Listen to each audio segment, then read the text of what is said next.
오늘 함께 나눌 말씀은 계속이어서 계시록 18장 15절에서 20절입니다. 이 계시록 18장 15절에서 20절을 함께, 그러니까 제목이 멸망할 세상과 우리의 소망이라는 제목으로 함께 말씀을 나누게 되는데, 말씀을 나누 중에 잠시 영상을 보시겠습니다. 네.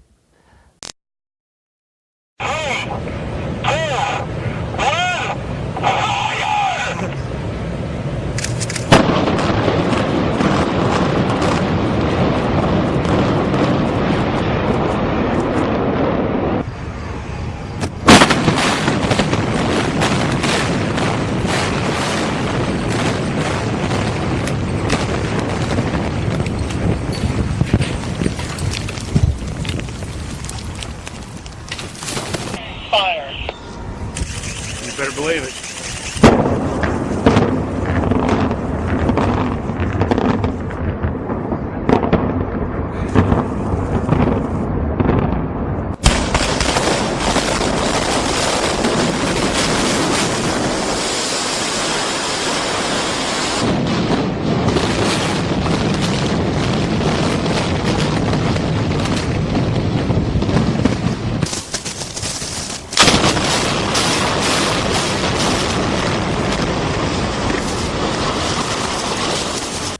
지금 본 건물들이 굉장히 큰 건물들인데, 짓는 데는 아마 적게는 한 2, 3년, 많게는 한 10년을 걸려서 건물을 짓게 되는데, 실제로 그 건물을 허무는 데는 그냥 잠깐이면 됩니다. 그러니까 오늘 나눌 말씀이, 그러니까 세상은 굉장히 커 보이지만 실제로 멸망하는 것은 한순간에 멸망하게 된다는 것을 나누려고 합니다. 그 나누기 전에 한번 그런 이미지를 한번 느껴보시라고 지금 잠시 함께 영상을 나누었습니다.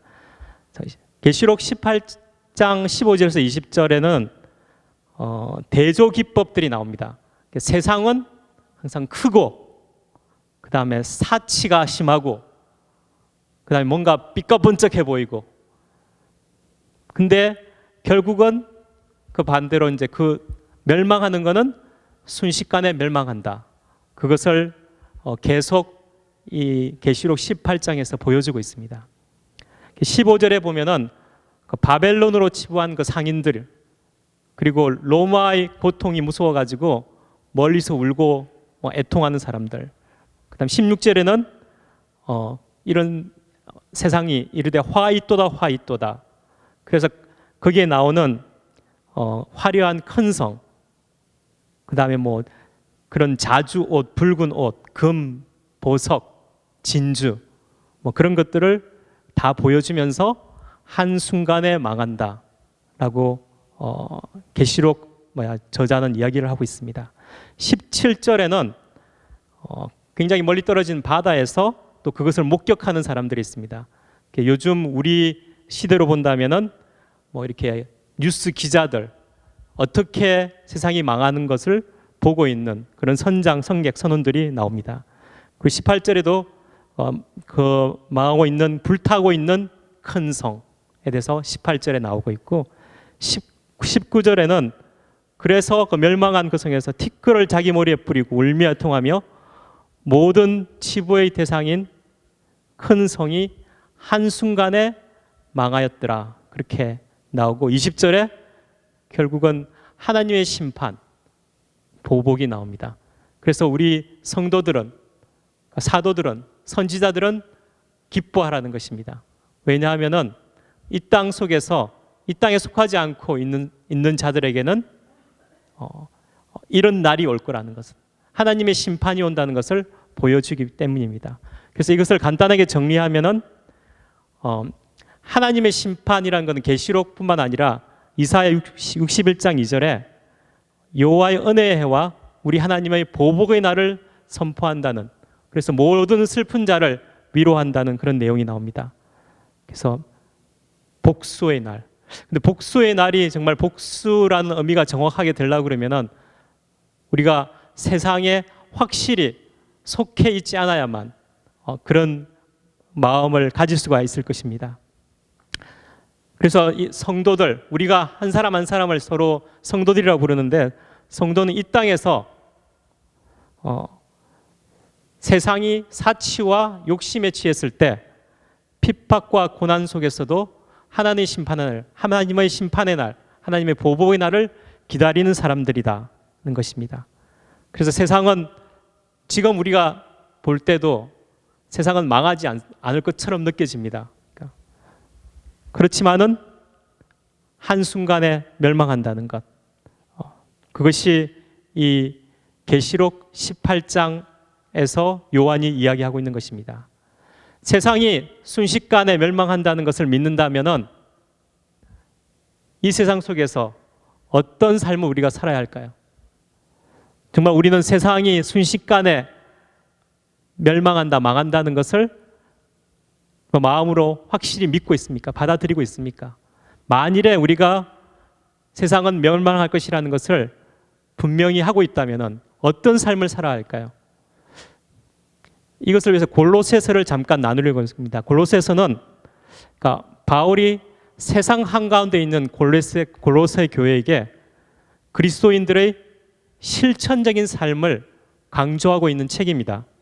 그래서 바울은 그리스도인의 실천적인 삶을 이야기하면서 제일 먼저 위의 것을 찾으라고 강조하고 있습니다.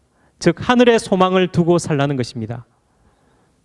그것은 그러니까 우리가 예수 그리스도를 믿는다면은, 그리고 예수님으로 말미암아 새 사람이 되었다면 이 세상이 목적이 아니기 때문입니다. 우리가 사는 데 있어서 물론 땅도 필요하고 그리고 땅에 있는 것도 당연히 필요합니다. 하지만 그것이 우리가 사는 궁극적인 목적이 되어서는, 만일 그것이 목적이라면은 우리에게는 희망이 없다는 것입니다. 땅은, 그리고 이 세상은 오늘 계시록 본문에서 본 것처럼 영원하지 않습니다. 땅에 있는 것은 우리에게 참된 기쁨을 주지도 못합니다. 그러므로 우리가 이 땅에서 할 수 있는 것은, 이 땅에서의 삶은 위의 것을 찾는 것이고 하나님 나라의 가치를 이 땅에서 살아내는 것입니다. 고린도서 3장 1절에서 4절을 다시 한번 읽어보겠습니다.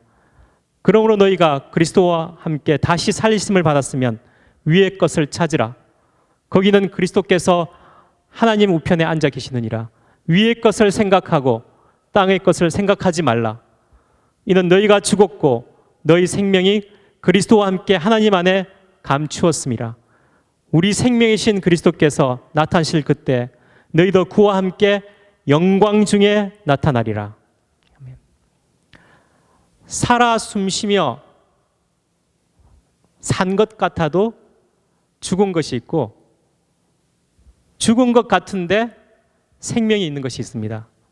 세상은 드러나는 가치에 그 가치를 두고 있지만 실은 영적인 측면에서는 죽은 것이고, 십자가의 죽음, 세상에서는 감추어진 것인데 거기에는 진정한 생명이 있다는 것입니다.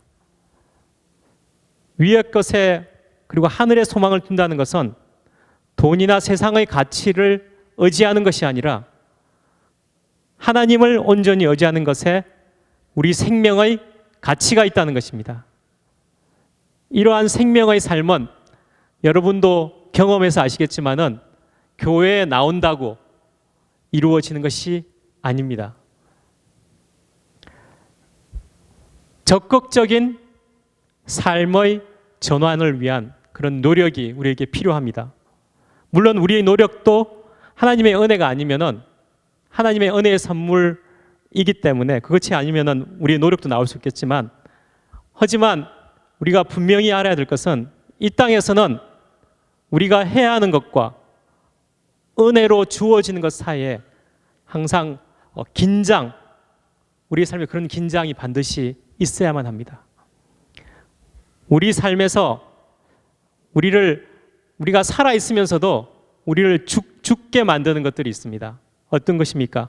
분노, 노여움, 악의, 비방, 거짓말, 욕심은 우리를 죽게 만드는 것입니다. 그래서 이것을 버리라고 우리에게 명령을 하시는 겁니다. 우리가 또 죽어야만 살아나는 가능한 것이 있습니다. 그것은 선함, 긍휼, 자비, 겸손, 온유, 오래 참음, 서로 용납함, 용서함. 이것은 우리가 죽어야만 살아나는 것입니다.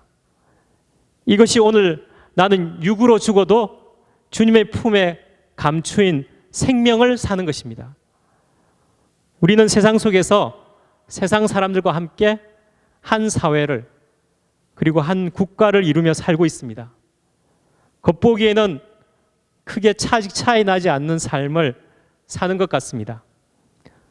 성경에는 분명하게 우리에게 세상과 구분된 삶, 위의 것을 향한 삶을 살라고 말씀을 하십니다.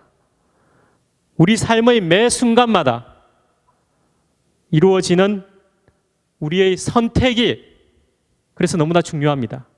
우리가 어떤 것을 지향하며 사는 것은 그것을 잘 말해줄 수 있는 것이 우리 순간순간마다의 삶에 어떤 선택을 하느냐에 달려 있는 것입니다. 조그만 아무것도 아닌 것에 순간 욕심이 나서 매달리는 그런 우리 자신을 정직하게 보아야만 합니다. 한순간에 멸망한 세상이 우리에게 분명하다면 우리는 이제 다른 선택을 해야만 합니다. 이 세상 속에서 하늘의 소망을 두고 하루하루의 선택, 한순간 한순간의 선택을 하나님 나라를 이루는 선택을 하시는 우리 모두의 삶이 되시기를 축원합니다. 네. 이 시간 제가 기도할 때 함께 찬양팀 나오셔서 찬양한 후에 함께 합심 기도를 하시겠습니다. 기도하시겠습니다. 먼저.